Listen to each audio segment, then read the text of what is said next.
voici à quelques heures de la nouvelle année 2021 s'annonce avec plein de promesses et nous ici, nous vous tenons compagnie aujourd'hui et demain pour entrer dans cette nouvelle année. Bonjour et bienvenue.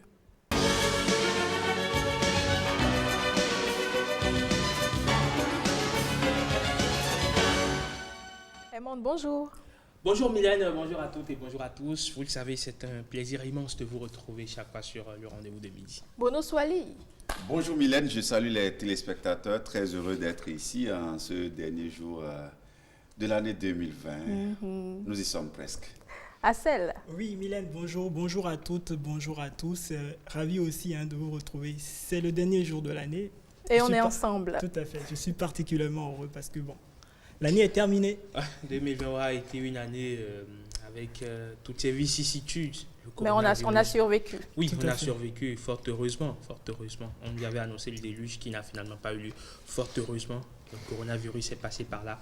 On continue d'ailleurs de traverser cette crise. On espère qu'en 2021, surtout avec le vaccin qui est en train d'être trouvé, qu'on pourra sortir de cet abîme. Alors, nous le savons tous, le consommant local contribue grandement à l'économie du pays. Alors, celui qu'on s'en va découvrir se nomme Mohamed Agboba. Il a créé son entreprise agroalimentaire qui valorise certains produits locaux.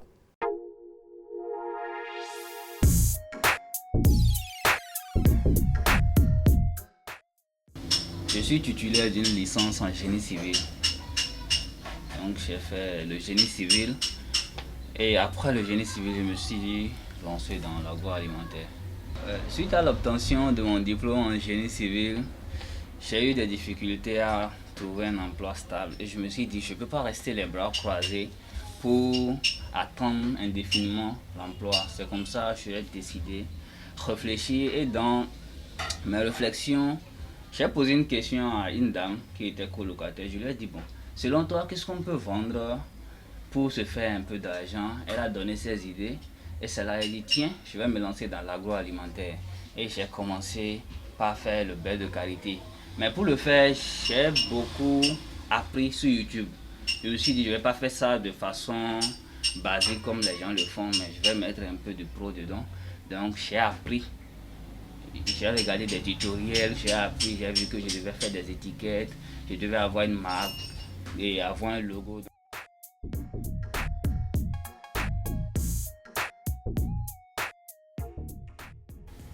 Pour se lancer, sincèrement, je me suis lancé avec 30 000 francs. Parce que je me suis dit, pour commencer, il faut d'abord aller petitement, faire des revenus et réinvestir de temps en temps pour grandir. J'ai démarré avec 30 000 francs. Je n'avais pas de main-d'œuvre, je faisais pratiquement tout moi seul.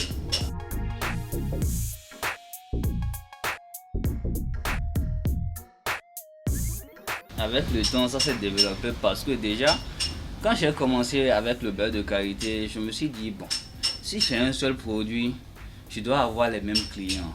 Et donc, je dois attendre à chaque fois. Pour utiliser le beurre de karité, par exemple, il faut attendre 1 mois, 2 mois avant que la même personne achète à nouveau. Donc, c'est là que j'ai eu l'idée de commencer la farine de Cosette d'Ignam, le wassa-wassa, les frites d'Ignam et frites d'Aloko qui sont en train de faire aussi bon chemin. Donc, je peux dire que l'entreprise est en train de grandir petitement.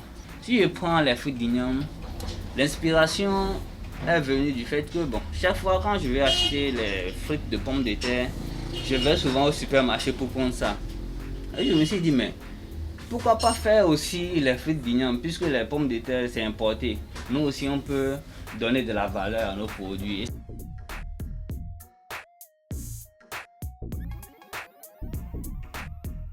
Je suis très épanoui et je dirais, je suis très fier d'embrasser ce domaine entrepreneurial parce que là où je suis maintenant, j'ai plus d'idées d'être employé quelque part, même si aujourd'hui on vient me proposer une somme colossale pour être employé ailleurs, je pense pas que je vais accepter parce que je vais être focus sur ce que je fais, l'entrepreneuriat, et je suis sûr que dans 2-3 ans, le niveau va toujours grandir.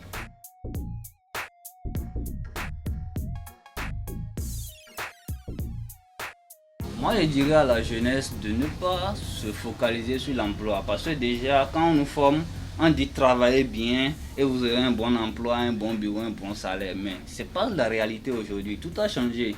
Et aussi, notre jeunesse, on attend financement avant de commencer. Mais moi, je dirais plutôt, il faut commencer avec le peu que tu as, tu réinvestis.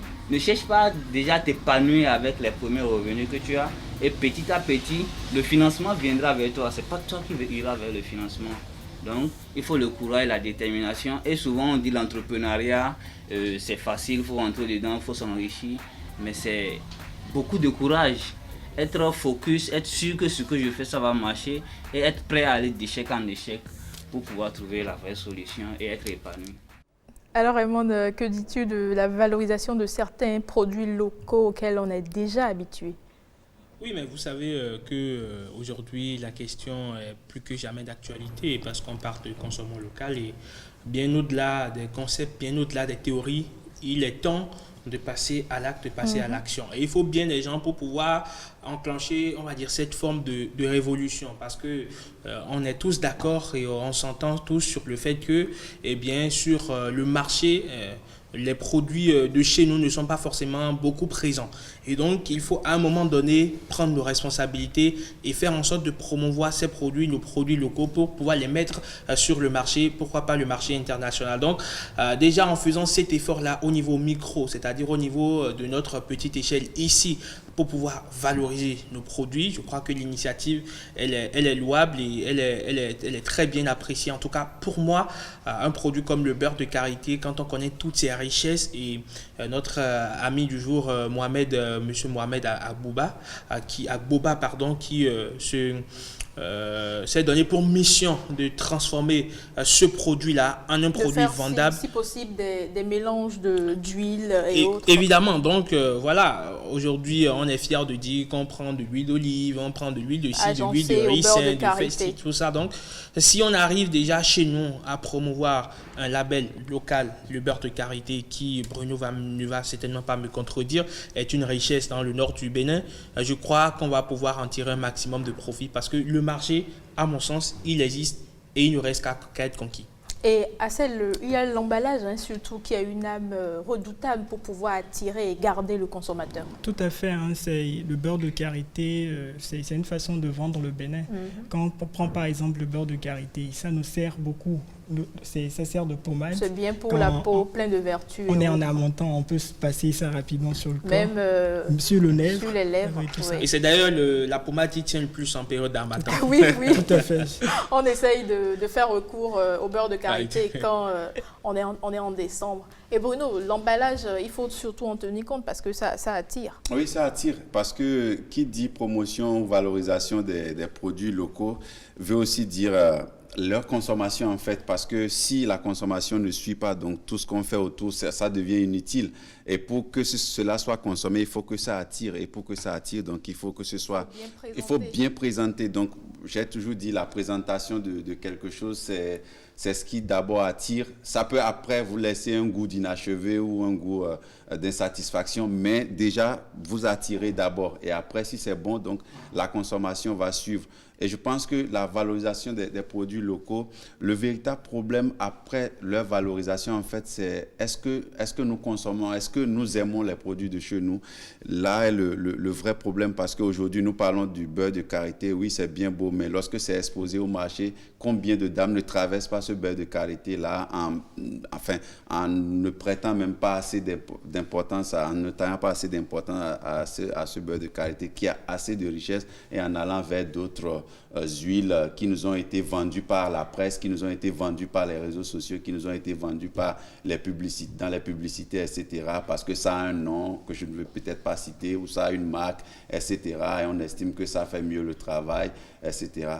Je pense qu'il faut qu'on développe un amour propre pour les produits locaux nous-mêmes d'abord. Ça part de là. Et si aujourd'hui, quand vous prenez les plats, je vais rapidement finir là-dessus, quand vous prenez les plats aujourd'hui dans la sous-région, il y a les plats qui se sont imposés et qui sont devenus, on va dire, qui ont un caractère transversal, c'est-à-dire que vous allez dans chaque pays, vous retrouvez ces plats-là. C'est à cause de leur valorisation, en Le fait. couscous, par exemple, on a parlé la dernière fois dans Pêle-Mêle, où le couscous a été reconnu comme patrimoine immatériel de l'UNESCO. Mais je pense que ça prend, hein, Bruno, parce que on prend conscience de plus en plus. Quand tu fais un tour sur la toile, on voit plein d'entrepreneurs qui valorisent nos produits d'ici, le beurre de karité. On connaît maintenant les valeurs, les vertus. Forcément, vous savez, et tu étais en train d'évoquer un sujet pertinent sur la question de l'emballage. Il faut à un moment donné qu'on cesse de mettre le truc dans un papier, on fout des références là-dessus et puis bon, paf, on met sur le marché ou on cherche un simple sachet, on met... Ça ne vend pas. Si vous faites ça, vous n'allez jamais attirer, en tout cas moi personnellement, vous ne m'attirez pas avec votre produit. Lorsque l'emballage il est bien présenté, je vous assure, vous avez déjà vendu votre produit à 50%. Parce que déjà, à l'œil, ça frappe. Et lorsque vous présentez votre produit à quelqu'un, le premier sens qui est convoqué, c'est le sens de la vue. C'est ce qu'il voit. Avant de voir le contenu, c'est d'abord ce qu'il voit. Et si ce qu'il voit ne l'attire pas, c'est que votre produit à 90% ou à 80% n'a pas de chance de prospérer chez cette personne. Donc, faire un véritable travail de marketing, de présentation, je crois que ça ne fera qu'aider nos entrepreneurs et j'espère que Mohamed Agboba l'a compris et va travailler forcément sur cet aspect de la chose, l'aspect de la présentation, l'aspect de l'emballage. L'emballage aujourd'hui est devenu incontournable pour être exposé dans les rayons d'un supermarché et pour être vu par les potentiels consommateurs. Il faut que votre emballage attire. Si il n'attire pas, on ne l'achète pas. On va peut-être l'acheter, mais pas, ça ne va pas susciter grand intérêt pour beaucoup de personnes. Estelle ? Oui, hein, l'emballage, c'est très important. C'est de la même façon que la façon dont nous garnissons nos mets, nos plats. Il faut qu'on le valorise. Le dressage. Aussi, le dressage et autres. Mais l'autre chose, c'est que c'est recommandé aujourd'hui par les médecins. Le beurre de karité, quand vous avez un enfant qui est souffrant, qui fait peut-être de rhume, il suffit juste de lui passer un tout petit peu. Mais ça, je pense que nos grands-parents le savaient. Hein? Ça, c'est une astuce de grand-mère. Oui, de grand-mère. Il ne faut pas oublier surtout. C'est très important. Alors, on continue avec notre série de stratégies pour éviter la faillite en entrepreneuriat avec notre coach Massime Victor. Nous en sommes au 3e round. Suivez. 3e stratégie pour éviter la faillite, il faut absolument que tu sois flexible. Maintenant, je fais référence au fait qu'il faut que tu fasses des deals. Quand je te parle de deals, je ne te dis pas nécessairement de baisser tes prix. Simplement, retravaille tes packages, retravaille tes forfaits. Si tu avais l'habitude de vendre 2 gâteaux à ce prix-là, maintenant, offre 3 gâteaux au même prix. Et quand on parle de flexibilité, on parle aussi du fait que si le client t'appelle et te dit « Regarde, est-ce que tu peux aller me livrer mon gâteau à la maison? Je suis à 45 minutes de chez toi. » C'est pas le temps de te dire « Non, c'est pas dans notre politique. » Regarde, tu passes à travers une phase hivernale. Arrête de faire ton roi, arrête de faire ta reine, prends ta voiture, prends ton transport en commun, marche à pied s'il faut, va voir le client, offre-lui un service exceptionnel. C'est comme ça qu'il va être satisfait, qu'il va te référer d'autres clients. Et quand je parle aussi de flexibilité, c'est avec ton staff, avec les personnes avec qui tu travailles. Il faut que tu sois vrai avec eux en leur disant que présentement, les chiffres ne sont pas au rendez-vous. Regardez ce qu'on peut faire. Vous pouvez vous trouver une autre opportunité quelque part d'autre, mais si vous restez avec moi, vous devez croire en la vision. Pendant les prochaines semaines, pendant les prochains mois, je ne serai pas capable de vous payer. Mais si vous y croyez, ensemble, on pourrait y arriver. Il faut que tu sois vrai. Il faut que tu communiques avec eux. Ce n'est pas le temps de cacher l'information. Aux gens à l'extérieur, tu peux leur dire que tout va bien. Mais aux personnes avec qui que tu travailles, il faut que tu sois vrai avec eux. Allez, sois flexible si tu veux sortir de cette situation difficile. On n'aura de cesse de le dire, de le répéter. Herman, il faut toujours être vrai, quel que soit le domaine. Oui, vous savez, la vérité dans tout ce qu'on fait, c'est gage de réussite certaine. Vous ne pouvez pas avoir, vous pouvez peut-être ne pas avoir les résultats tout de suite, mais à la longue, ça finit toujours pas payé. Comme on le dit, le mensonge a beau prendre le métro, la vérité, même à pas de tortue, finit par le rattraper. Ouais. Donc, lorsque vous êtes en entrepreneuriat, c'est vrai que, évidemment, fait de la pub, ça fait appel parfois, je ne vais pas dire à du mensonge, mais à la donner... On est affabulateur à la limite. Affabulateur à la limite. On enjolive. On enjolive, voilà, c'est le mot que je recherchais. Enjoliver ce que nous faisons, même pas mentir. Mentir, c'est-à-dire, c'est suicidaire. Vous savez pertinemment que votre produit est d'une nullité absolue et vous me mettez sur le marché. Ça sert à quoi? Parce qu'au bout de 2-3 ventes, vos clients vont comprendre que ça ne va pas prospérer. Votre produit est d'une vacuité incommensurable, personne ne prendra après votre produit. Donc, vous êtes vous-même tiré une balle dans les pieds. Donc, toujours dire la vérité. Et il faut et être surtout flexible être, aussi. oui, exactement, il faut être flexible et humble. Ouais, c'est le point du jour, flexibilité. Vous avez trouvé les deux mots qui sont vraiment alliés. Flexibilité veut dire être humble. Il a donné un exemple, hein, parce que là, on parle de voilà, ne pas faire faillite. Et à des moments donnés, il faut être, sinon, la plupart du temps, il faut être flexible. Vous ne pouvez pas partir avec des règles qui sont, que vous ne pouvez pas, enfin, face auxquelles vous ne pouvez pas fléchir selon les circonstances. Quand vous vendez un produit, vous devez forcément trouver, par exemple, le bon moyen pour les faire couler sur le marché. Si vous avez un client peut-être qui est à une distance donnée et qui demande certaines facilités pour se faire livrer, vous ne pouvez pas dire non, que vous êtes à votre siège et qu'il faut que tout le monde se déplace. Sinon, en fait, ce que vous oubliez, c'est que au soir de ce jour-là, c'est vous qui n'aurez pas vendu, mais il y avait des clients qui avaient de l'argent, qui voulaient votre produit, qui voulaient se le procurer, mais qui peut-être sont dans des situations où ils n'ont pas pu bouger de la journée. Vous allez rester là, dire que non, vous avez des règles, c'est que tout le monde vient à votre siège, mais à la fin, c'est que vous rangez vos produits à la fin de la journée, des produits qui auraient pu être écoulés simplement parce que vous n'aurez pas été flexible. Alors que peut-être avec un déplacement, de toutes les façons, vous vous serez rendu compte que dans la journée, vous vous serez déplacé, alors que vous n'avez pas fait un déplacement pour vendre vos produits, mais un déplacement pour d'autres choses qui ne vous profitent pas trop. En dehors de la flexibilité, il faut ajouter la courtoisie et surtout l'accueil. Quand vous n'êtes pas bien accueillant et bien courtois avec les clients, ils vous ferment la porte enfin, ils vous claquent la porte. Hein. Donc, du coup, il faut retenir ces trois principaux termes là, la courtoisie, la flexibilité et l'accueil. Et l'aspect que souligne Bruno est très important, d'autant plus que moi j'ai déjà été confronté à des situations du genre où je devrais faire un achat en ligne. Évidemment, la personne est à Cotonou, donc me fait livrer. Je lui ai expliqué, enfin je lui ai indiqué mon lieu de résidence et tout le reste. Mais la personne m'a fait non. C'est trop loin pour moi. C'est trop loin. Ou a trouvé tous les artifices pour se dérober pour ne pas. Et d'abord au téléphone, quand on discutait, c'est un échange WhatsApp. Et vous vous rendez compte que vous lui écrivez, elle vous répond 15 minutes, 20 minutes après. Donc aucun égard pour le client. Et puis elle vous dit aussi non, je ne peux pas me déplacer, tout le reste. Je trouve que c'est suicidaire lorsque vous êtes en train d'entreprendre. Parce que déjà, l'accueil, si votre accueil il n'est pas bon, c'est que prochainement la personne elle ne revient plus. Moi, je suis allé dans des restaurants ou dans des endroits pour manger et on vous fait attendre. Et lorsque vous réclamez vos droits, on vous dit, bah écoutez, vous n'êtes pas le seul, donc vous calmez. Ok, je me calme, mais en même temps, oui, je me calme, mais en même temps, je me barre, je vais manger ailleurs. Donc, et vous ne revenez surtout pas. Et je ne reviens surtout pas. Et vous ne recommandez pas non plus. Je ne vais plus recommander non plus. Donc, c'est ça, il y a des choses basiques à éviter en entrepreneuriat. J'ai envie, si vous me permettez très rapidement, c'est quelque chose qu'on rencontre beaucoup à Cotonou ici. C'est une attitude des vendeurs qui, moi, personnellement, m'agace. La question de la monnaie, je ne sais pas si vous êtes souvent confronté, c'est-à-dire que quelqu'un qui vend un produit et qui est censé, tout au moins avoir de quoi rendre de la monnaie aux gens à longueur de journée, c'est vrai, il peut se retrouver en rupture, mais des vendeurs qui exigent, qui sont prêts à vous laisser partir. Moi, ça m'est arrivé plusieurs fois déjà. Hein. Pour des questions, moi, je suis allé faire un retrait d'argent, je voulais retirer 38 000. On me dit, est-ce que tu as 2 000 francs? Je dis non. Et on me laisse partir. Vas-y, j'ai d'autres clients, ils viennent. C'est incompréhensible. Hein, dans le même temps, quand vous prenez, nous avons des frères d'autres pays, des Sahéliens pour les nommer. C'est des gens, ils sont prêts pour 100 francs, ils peuvent aller te faire la monnaie parce qu'ils veulent vendre. Mais vous ne retrouvez pas ça chez certains qui, vous pouvez partir. C'est vraiment dommage. Ils ne sont pas prêts. Surtout la question de la monnaie, franchement, il n'y a pas de flexibilité au Bénin. C'est bizarre.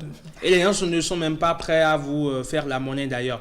Lorsque vous allez voir des gens qui font dans du commerce, s'il te plaît, fais-moi la monnaie de 10 000, fais-moi la monnaie de 5 000. Même s'ils ont la monnaie, ils ne vous font pas la monnaie. Hein. Je sais pas. Moi, je ne comprends pas. En fait, c'est aussi de la solidarité. C'est de la solidarité agissante, il s'agit. Et quand on n'est pas solidaire de cette façon, je crois que c'est dommage. Alors, comment planter une tomate chez soi? Vous le savez, vous avez le secret, messieurs? Bon, il suffit juste de mettre... Ouais, c'est ça. Toi, tu n'as pas la meilleure, on le sait. Bruno? Ouais, moi je sais pour avoir souvent vu maman le faire. Ah oui. Donc, j'ai des idées quand même. Mais comme un pro. Non, pro, non.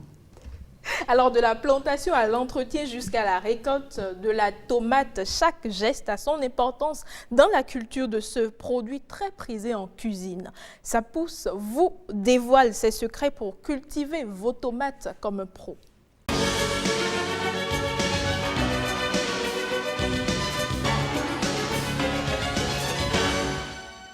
Marcel, ça pousse, on pousse des tomates. Tout à fait.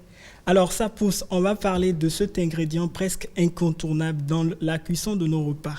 Il s'agit bien notamment de la tomate. Rouge vif, charnue, comment la cultiver et surtout comment l'entretenir. Suivons cet élément. Pour faire la pépinière de la tomate, vous avez besoin d'un récipient, d'un contenant. Vous avez besoin d'un substrat. Vous avez besoin d'une semence de qualité. Vous avez besoin de l'eau. Vous avez besoin d'une solution fongicide. Vous avez besoin d'un insecticide. Vous avez besoin d'une ombrière. Et vous avez besoin de la ressource humaine. Vous avez besoin d'un homme qui sera là pour arroser matin et soir. Ou si vous avez les moyens, vous faites un système d'irrigation pour arroser automatiquement matin et soir.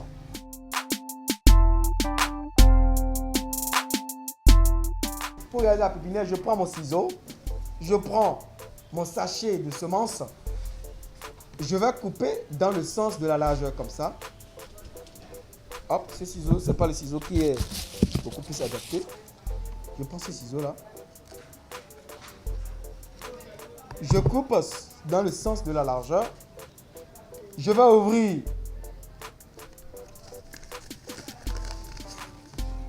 voilà. Je l'ouvre. Lorsque je l'ouvre, je vais mettre les graines dans ma main. Mais avant cette opération, je vais d'abord arroser mon plaque alvéolée. Ou bien ma plaque alvéolée, pardon. Ma plaque alvéolée, je vais d'abord arroser ma plaque alvéolée. Ou bien la bac de pépinière. Donc pour arroser la bac de pépinière, je dispose de mon pistolet ici. Et je dispose de l'orifice d'arrosage. Donc je vais presser. Vous voyez très bien, je presse seulement.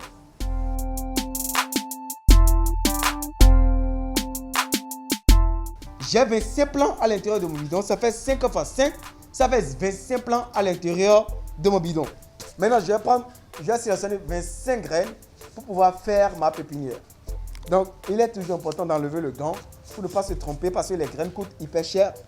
Donc, je prends 25 graines de tomates pour pouvoir faire ma pépinière. Il fait 1, 2, 3, 4, 5. 1, 2. C'est une graine pas poké. Vous voyez, les trous que nous faisons là, on appelle aussi en termes techniques poké. Donc c'est une graine pas poké.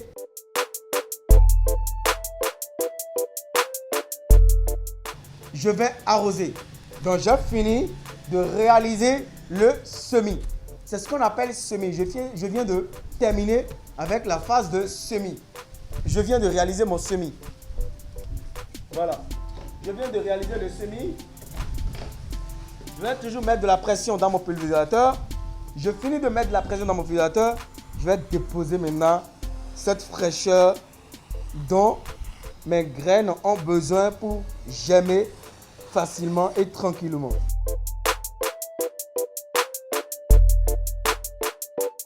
Il y a des variétés de 90 jours.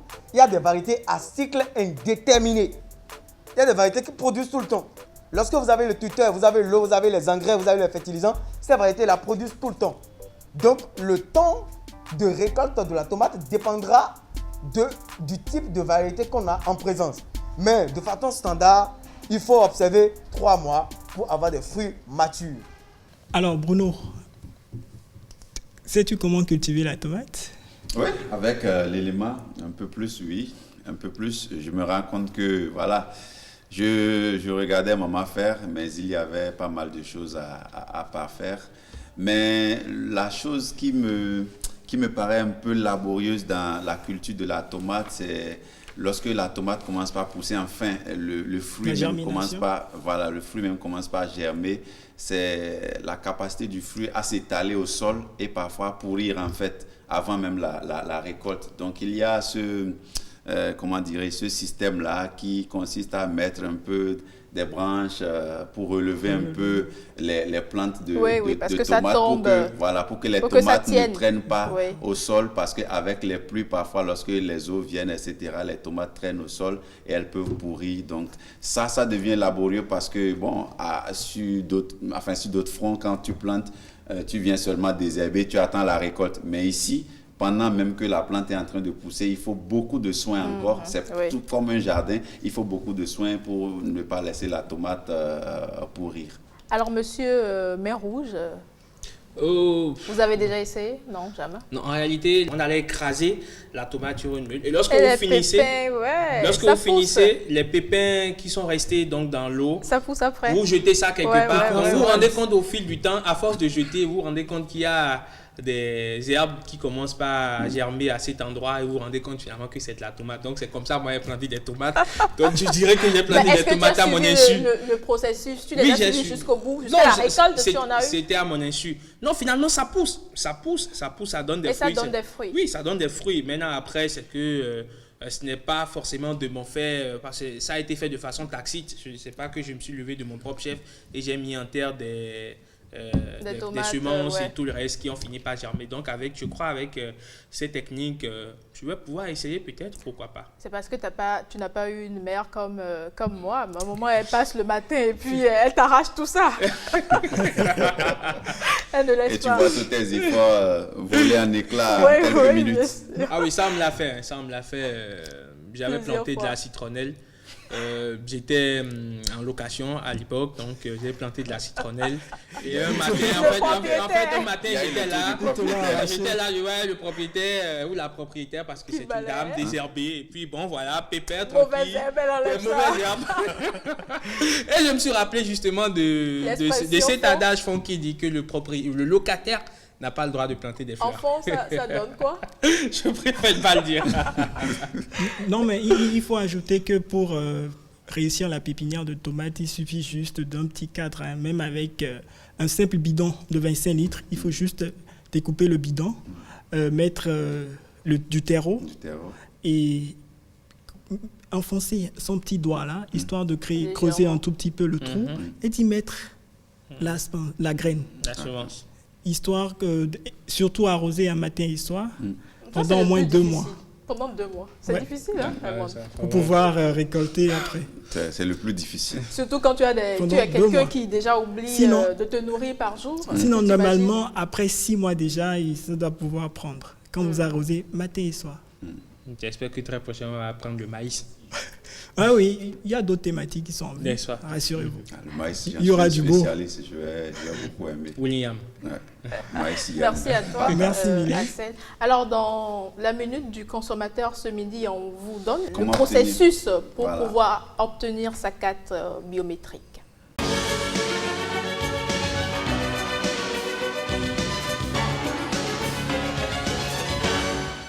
Aujourd'hui, nous allons parler de la carte d'identité biométrique. On parlait jusque-là de la carte nationale d'identité, mais aujourd'hui, avec les réformes, on va dire, mises en place par donc, le gouvernement du président Patrice Talon, on va vers tout ce qui est numérique, tout ce qui est amélioration, et même dans l'établissement des pièces d'identité. Donc, désormais, il y a au Bénin ce qu'on appelle la carte d'identité biométrique, donc, qui a été mise en vigueur par décret pris en Conseil des ministres. C'était le 29 juillet dernier. Donc, depuis ce moment-là, les cartes d'identité biométrique s'établissent désormais au Bénin. On va découvrir comment cela se passe parce que à l'avènement de la carte d'identité biométrique, il y a eu tellement de questions. Est-ce que la carte nationale d'identité ordinaire que nous avions disparaît? Que devient-elle?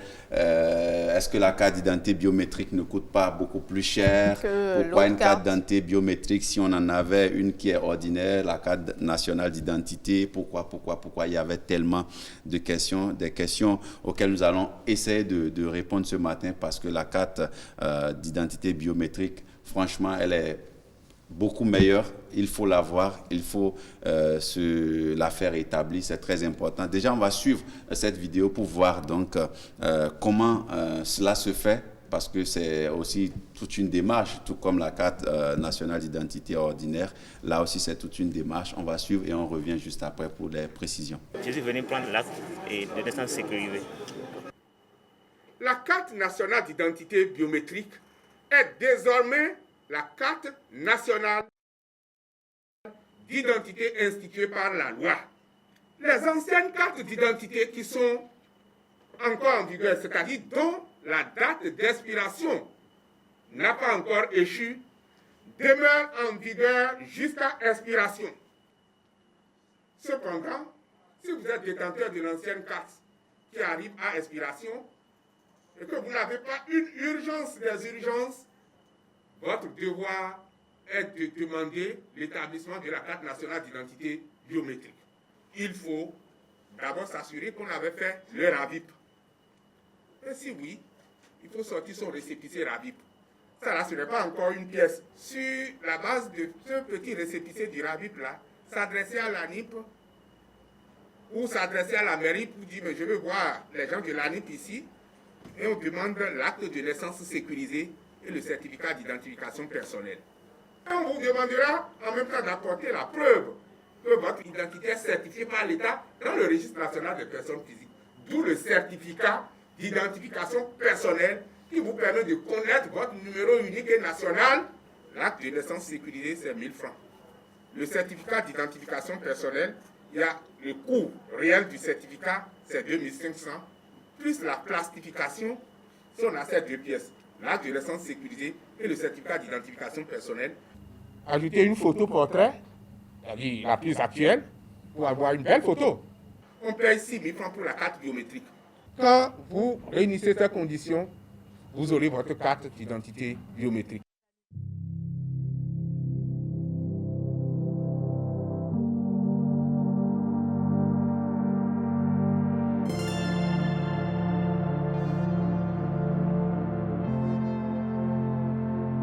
Et voilà donc les différentes étapes pour obtenir votre carte d'identité biométrique. Donc déjà, il faut dire qu'elle ne vient pas effacer les cartes nationales d'identité ordinaires, en tout cas pour celles qui sont encore en cours de validité. Donc si vous avez une carte d'identité ordinaire, donc vous pouvez toujours faire des opérations avec, on ne vous refusera pas ça parce que voilà, vous êtes toujours Mylène Fanou, donc c'est une carte, voilà, c'est une pièce d'identité. Seulement que à son expiration, donc vous devrez donc au lieu d'aller renouveler une carte nationale d'identité, il vaut mieux donc vous rapprocher de l'Agence nationale de l'identification des personnes ANIP, donc pour vous faire établir la carte d'identité biométrique qui en réalité vous offre une palette plus large, celle-là qui vous permet en fait de voyager dans l'espace CEDEAO ou ECOWAS si vous voulez, comme les Anglais, les anglophones le disent. Maintenant, c'est que c'est une carte aussi qui se fait établir selon les normes de l'Organisation de l'aviation civile internationale. Donc, c'est une carte qui vaut plus ou presque un passeport en réalité. Donc, quand vous avez la carte d'identité biométrique, c'est de l'avantage. Je vais peut-être dire quelque chose qui va déranger. Avec les cartes d'identité nationale ordinaire que nous avions avant, c'est vrai, on nous faisait croire que vous pouvez voyager dans l'espace CEDEAO, mais dans la pratique, vous vous rendez compte à des moments donnés que c'est très compliqué lorsque vous devez quitter un pays francophone pour un pays anglophone. Vous vous rendez compte en fait que la carte d'identité nationale que nous avions, elle est limitée en fait dans les avantages qu'elle vous offre. C'était en fait limité, mais la carte d'identité biométrique, c'est tout l'espace CEDEAO qui se la partage en fait. Donc quand vous l'avez, c'est une pièce qui est reconnue partout et voilà, difficile à falsifier. Donc pour ceux-là qui aiment les fossoyeurs, ceux-là qui aiment toujours falsifier, parce que oui, chaque fois qu'il y a quelque chose qui sort, il y a toujours des gens, on dit aujourd'hui il y a un nouveau billet, demain déjà il y a toujours des gens de mauvaise foi qui veulent. Donc là, c'est une carte d'identité qui est, voilà, parce que c'est une carte qui contient une puce aussi. Donc, beaucoup ne savent pas cela. C'est une carte qui contient une puce. Donc, attention, attention. C'est une carte qui vous donne vraiment beaucoup d'avantages, qui vous permet voilà, d'aller et de venir dans l'espace CEDEAO tranquillement. C'est une belle innovation parce que c'est des choses que nous voyons ailleurs, quand en Europe, par exemple, dans l'espace Union européenne aussi, il y a une carte qui vous permet donc de circuler librement. Donc, c'est bien que le Bénin aille aussi et fasse ce bond-là et que ce ne soit pas seulement les Sénégalais, les Maliens, les Nigériens qui aient la carte d'identité biométrique et que les Béninois, désormais, aient la carte d'identité biométrique. Donc, il faut se rapprocher de l'ANIP pour se faire établir la carte d'identité. L'ANIP qui, on va dire, dans son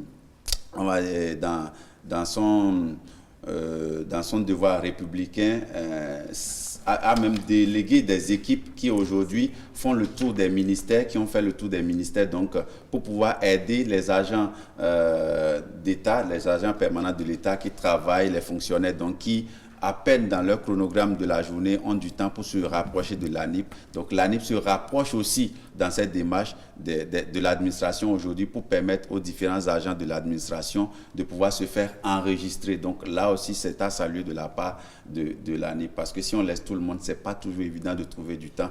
Quand vous voyez surtout le monde qu'il y a à l'ANIP, franchement, vous vous rendez compte à quel point la carte d'identité biométrique...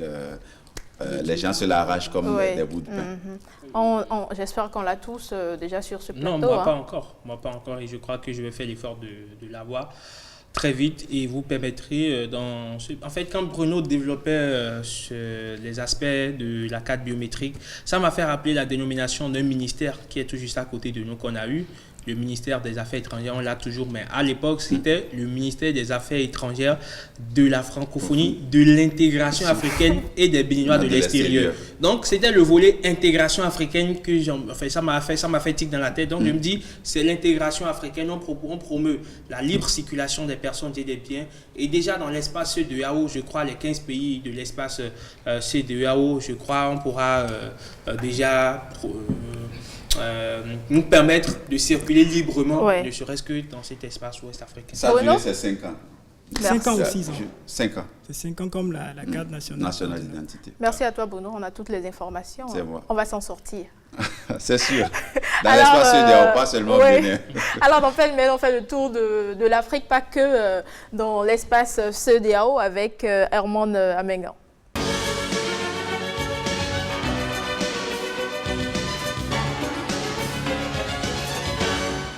Alors, Raymond, tu nous dis que les acteurs sénégalais sont fâchés. Oui, au Sénégal, près de 200 acteurs culturels et artistes ont participé à un sit-in sur la place de la Nation à Dakar en fin de semaine dernière pour réclamer la réouverture des salles de spectacle et la reprise des activités culturelles. Ils crient leur ras-le-bol après de longs mois sans travailler depuis fin mars. Le gouvernement sénégalais a interdit les activités culturelles pour lutter contre la propagation du coronavirus. Je vous invite ici à suivre la réaction de quelques artistes manifestants. Parmi eux, le célèbre bénino-sénégalais Didier Awadi. Depuis 10 mois, c'est la catastrophe. C'est la catastrophe dans notre milieu culturel. Donc, depuis 10 mois, personne ne travaille. Depuis 10 mois, personne ne paye la location de chez lui. Depuis 10 mois, c'est des drames sociaux. Et c'est l'effondrement économique du secteur de la musique. Donc voilà pourquoi on est là pour dire que 10 mois c'est trop. Il faut qu'on trouve une solution. On n'est pas là pour rentrer en clash avec l'État, mais lui rappeler que nous sommes une communauté très affaiblie et dans la détresse. J'ai trouvé que ce serait un bon devoir pour moi de venir m'asseoir pendant 2 heures, 3 heures, voire même plus. Juste pour dire qu'on en a marre, quoi. Il faudrait qu'on travaille, on n'arrive plus à subvenir à nos besoins et on n'a pas de subvention. Le coronavirus, on apprend à vivre avec et on espère qu'à un moment donné aussi, il va nous laisser tranquilles. Mais en attendant, on pense qu'on peut, de manière très responsable, organiser des événements et faire en sorte que les mesures soient respectées et qu'on n'augmente pas le nombre de cas. Voilà donc ce qu'il en est de cette actualité. On a eu le temps donc de voir notre compatriote Didier Awadi. Il faut le rappeler, un très bon métissage pour lui parce qu'il est né d'un père béninois, d'une mère capverdienne, mais il est né à Dakar. Donc, vous voyez tout ce mélange en un seul homme. En tout cas, il n'est pas content et il veut que les salés, comme l'a rappelé la dernière intervenante dans l'élément, eh bien, ils sont assez responsables quand même pour faire des manifestations culturelles tout en respectant les mesures barrières. Et puis, tu nous parles du Made in Africa. Un Sénégalais fabrique des chaussures avec plusieurs types de tissus. On en parlait il y a peu avec Ariane Da Silva à travers son élément référence où on parlait de la valorisation du consommant local. Lui, il est un Sénégalais et il dit pouvoir transformer tout tissu qui lui tombe sous la main en chaussures. Il s'appelle Cheikh Mbake, il est Cheikh Mbak Thiam, il est surnommé Cheikh Dal, qui veut dire chaussure en langue Wolof. Il a commencé à apprendre le métier de soudeur métallique très jeune. Puis, il est initié par son grand frère à la fabrication de chaussures. Cheikh a commencé par fabriquer des chaussures pour bébés et enfants. Et petit à petit, il est tombé amoureux de ce métier qu'il n'aimait pas trop au départ. Regardez. su ma demee fenn gis nit sol sama dàll damay kontaan quoi damay amaat beneen amour parce que maa ngi fàttaliku temps yii passé sol naa sama dàll di dox romb benn waay wàcc si oto rek ñi ma copain ma ni ko waaw mu ñu ma xam nga ki defar dàll bi Cheikh Dàll la tudd fee la ne te xamul ni man lay waxal ma ni ko waa baax na quoi mais loolu tamit bokk na si lu ma gën a neex tamit ma xam ni kon liggéey rek a wóor quoi.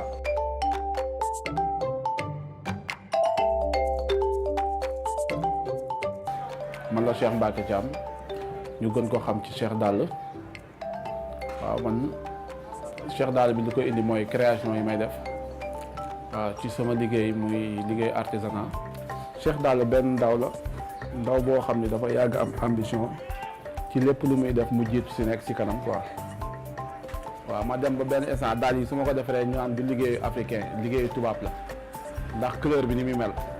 loolu moo tax après ma jël njaxasu Baye Fall be moom laa njëkk a liggéey njaxas bi moom laa ci njëkk a defar ci la ñuy soog a gëm ni daal yi fii lañ ko defaree.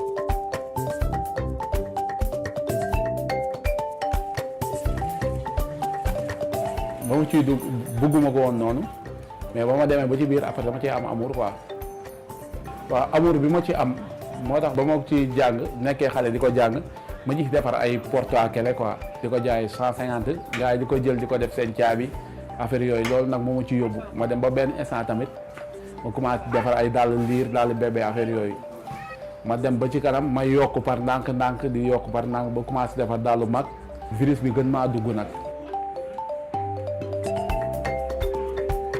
samedi daa jotoon ma yoroon xaalis waroon jëndi ay bac Colobane ma toog ma ni ñun defarkat daal yi lan moo tax mënu ñoo defaral suñuy daal yi ñuy solal suñu bopp te bàyyi yenn daal yi quoi maak sama copain bi ci la ñu commencé defaral suñu bopp daal defar daal yi bañ ko njëkk a defaral suñu doxee di dox ñuy xool suñu tànk yi ñu naan ñun lu mu sol est-ce que baax na après si laa ko sol xëy suba solaat ko di xëy benn grand topp ma ni ma yow gars yi isa xam nga daal bi nga sol seex ma ne ko non maa ko defar mu ni ma loolu mënta nekk ni ma daal bi doo koy jaayee man tam moo foog ni day mbalak ba ma wax ko prix wu seer mu jënd ko si saa si mun ma simmi jox ko jënd ay carax mu xëyaat defaraat même jour ñu jëndaat ko ma ne ah lii nag xaaral ma concentré wu nag depuis boobu nag moo dem ba indi lii nii.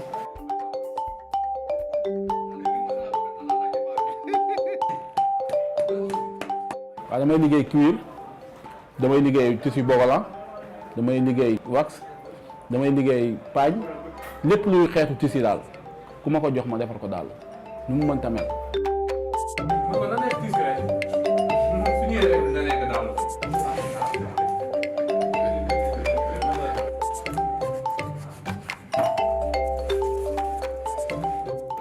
fu mu bëgg a yegg marque yu mag yi fu ñu yegg foofu laa bëgg a yegg bëgg naa dem ba créer sama marque mu am fu mu yegg.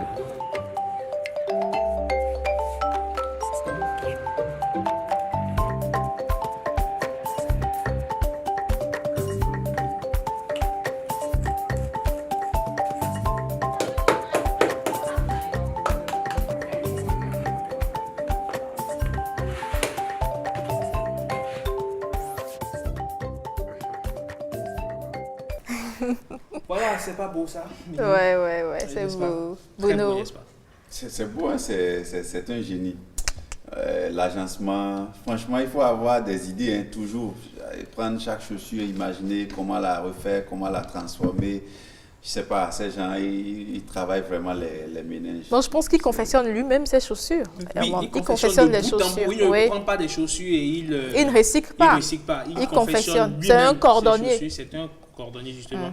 Alors qu'il avait appris la soudure métallique. Donc c'est une référence en miniature. Voilà. Et surtout ce qui impressionne chez lui, c'est qu'il utilise des matériaux, on va dire, pas de pointe, mais encore vraiment précaire, mais il arrive à en faire, quelque chose de beau. Oui. Il arrive à faire des merveilles avec ces matériaux-là.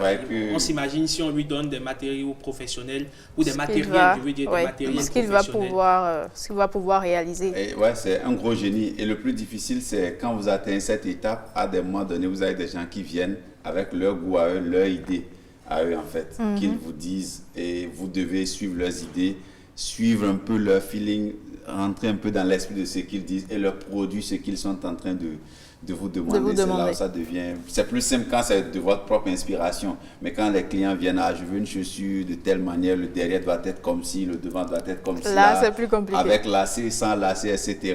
Et vous devez vous asseoir et garder les commandes de tout le monde dans la tête. Comment chacun veut sa chaussure.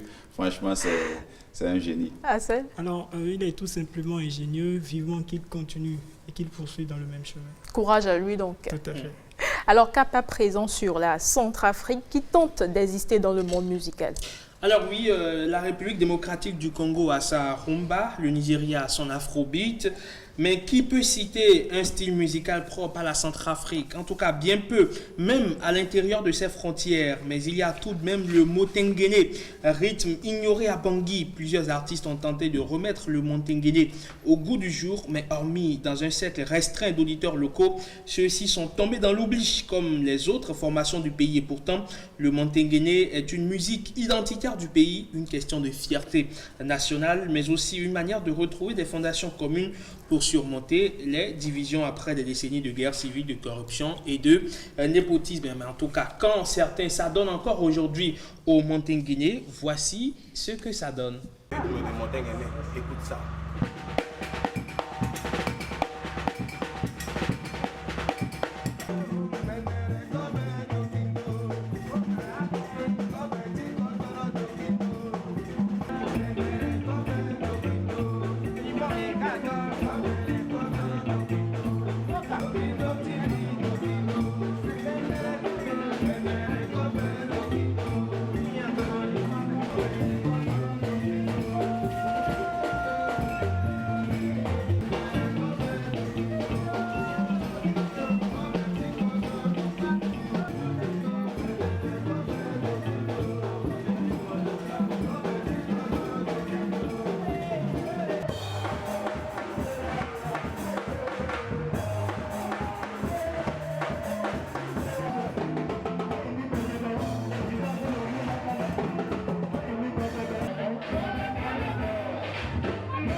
Vous l'aurez donc compris, le motengene fait danser encore plus de monde en Centrafrique. Et on ne peut d'ailleurs parler de la Centrafrique sans évoquer, allez dire, le contexte sociopolitique ou l'ambiance sociopolitique dans ce pays.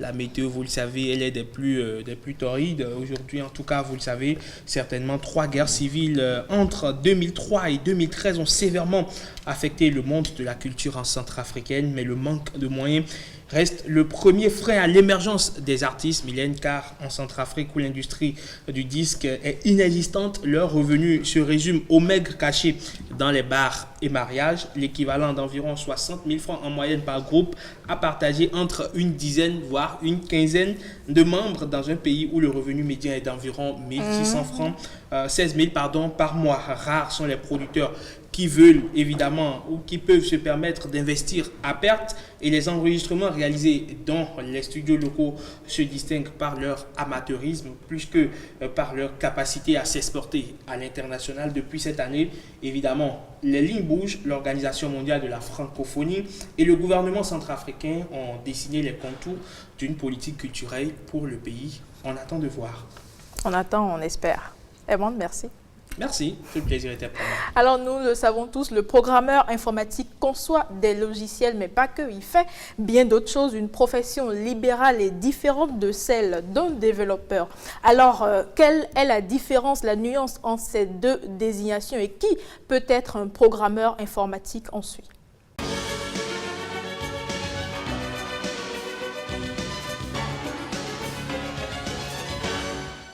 Quand on parle de développeur, déjà, c'est celui-là qui est à même de gérer tout un projet de conception d'une solution informatique.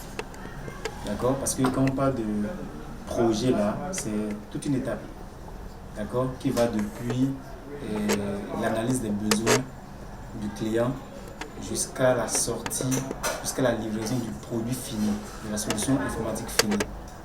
Donc sur toute cette chaîne-là, le développeur, souvent on parle de développeur de solutions ou bien de développeur d'applications, il peut se retrouver sur toute cette phase-là. C'est-à-dire il est à même de gérer tout le projet depuis le début jusqu'à la fin. D'accord? Par contre, quand on parle du programmeur, vous voyez comment j'ai mis l'accent sur le pire programmeur, c'est celui-là qui est un codeur. C'est lui qui peut écrire des codes.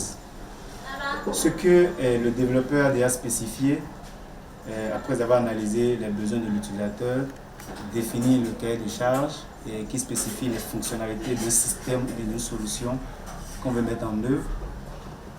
Quand il finit et qu'il remet au programmeur, ce dernier est à même de coder, de programmer tout ce que lui a dit, tout ce que le développeur a dit, dans un langage de programmation spécifique en fonction de l'objectif à atteindre. Clairement, le programmeur, il vient surtout à cette étape de programmation dans la chaîne de développement d'une solution informatique. Il est purement technique. D'accord? Donc ça veut dire simplement que le programmeur peut ne pas être un développeur. D'accord? Le développeur aussi peut ne pas être un programmeur. Mais les deux ont besoin l'un de l'autre pour qu'un projet informatique soit géré de bout en bout et très bien. Alors, c'est un métier d'avenir. Oui, forcément. Aujourd'hui, le Bénin a d'ailleurs compris en créant ou en dédiant un ministère pour le numérique. Vous savez, aujourd'hui, les programmeurs, les développeurs, c'est vrai que c'est des thèmes assez techniques, mais ce sont eux généralement qu'on retrouve dans la création des applications. Les applications mobiles que nous trouvons généralement, ce sont les développeurs plutôt, les développeurs qui travaillent sur ces applications. Et pour pouvoir créer des sites web, tout ça, l'hébergement, machin, ce sont des développeurs, mais également des programmeurs, parce que tout ça, ce n'est que des algorithmes. C'est pire que la mathématique. Hein. Oui. Lorsque vous voulez faire une formation en programmation ou en développement web, si vous n'avez pas des notions solides de mathématiques, c'est que vous n'allez pas là-bas, parce que c'est des formules, c'est de la mathématique, c'est des algorithmes qu'il faut exploiter pour pouvoir installer les programmes et tout le reste. Et Bruno, c'est très facile de s'y lancer en freelance. Oui, c'est très facile, mais il faut s'y connaître aussi. C'est surtout ça le plus important, parce que quand on voit l'exigence du numérique aujourd'hui, qui est quelque chose qui évolue beaucoup au jour le jour, vous voyez sur nos portables, chaque fois on vous demande d'actualiser une application, parce qu'il y a eu des ajouts en fait à cette application. Est-ce que ce ne sont pas des gens qui s'actualisent eux-mêmes à chaque fois? Exactement. Il faut s'actualiser, il faut être au pas avec le temps, avec l'évolution du temps. Parce que ce que vous avez créé aujourd'hui, déjà peut-être 1, 2, 3 semaines après, ça devient caduque. Il faut aller avec le temps, parce que il faut aussi écouter les consommateurs en fait, parce que les consommateurs, en utilisant tout ce que vous avez programmé, développé, se retrouvent parfois avec des difficultés. Ils estiment que s'il y avait telle fonction à telle application ou à tel logiciel, ça aiderait plus. Donc il faut aussi être à l'écoute des gens, ça vous aide revoir à chaque fois. Et revoir à chaque fois, actualiser. Donc, alors on est autodidacte et on apprend constamment quand on est programmeur. Tout à fait, on apprend constamment quand on est autoprogrammeur. Il faut juste retenir qu'il faut avoir assez de rudiments pour avancer, aller de l'avant. Alors n'hésitez surtout pas hein, si vous êtes intéressé. Ou si vous êtes intéressé, vous, le numérique, c'est vraiment un métier d'avenir. Rebecca nous en dit d'ailleurs des merveilles à chaque fois. Herman Bruno Assel. Oui, c'est un métier d'avenir, évidemment. Ça nourrit son nom. Il y a de l'avenir si vous y investissez dans le numérique. Merci à vous. Merci à vous pour l'attention. Réel plaisir d'avoir été en votre compagnie. On se retrouve demain à la même heure. Ciao, ciao.